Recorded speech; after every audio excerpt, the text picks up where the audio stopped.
جمال الوجود بذكر الإله وتصفو الحياة.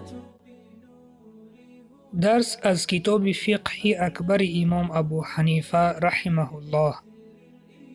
درس 23 صفتهای خالقیت و رازقیت. السلام علیکم و رحمت الله و برکاته. درس امروزه را دوام دهیم. اعوذ بالله من الشیطان الرجیم. بسم الله الرحمن الرحیم.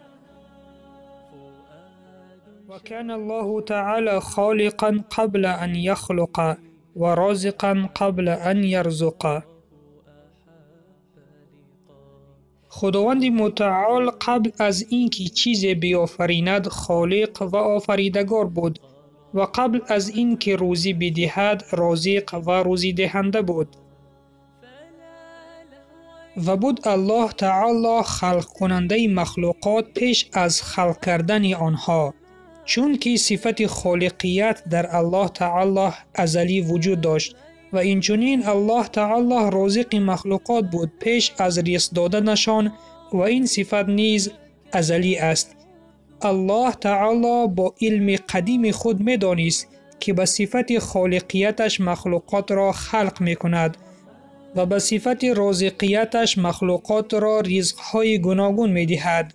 حضرت امام اعظم رحمه الله باری دیگر این دو صفت را تکرار کردند که خاص و عام بفهمند که اعتقاد درستی که به آن اعتماد و باوری کرده شود همین است و اعتقاد اهل سنت و الجماعت هم همین است، زیرا گذشت صفت خالقیت و رازقیت در وصف سبحانه و تعالی پیش از وجود خلق و پیش از وجود رزق حقیقت است، نه بعد. این است عقیده اهل سنت و الجماعت. شنونده عزیز، این را بدان که بعضی از گروه های گمراه شده بر ضد این عقیده هستند، یعنی آنها میگویند که صفت های خداوند بعد پیدا شدند و خداوند تا رزق نداد صفت رازقیت در او نبود و هنگام خلق کردن و رزق دادن این صفت ها در او پیدا شد. این عقیده اهل باطل می باشد. و عقیده اهل سنت و الجماعت این است که همه صفت های خداوند ازلی، یعنی به ابتدا و به انتها می باشند، چون اگر این صفت ها نو پیدا می شدند به ذات خداوند ناقصی دیده می شد و خداوند از هر نقصان پاک است و همه صفت های او ازلی و ابدی اند. این بود درس امروزه. منتظر درس های آینده باشید. درس ها را به یار و دوستانتان بفرستید و سلام بر آن شخصانی که راه هدایت را پیشه گرفتند.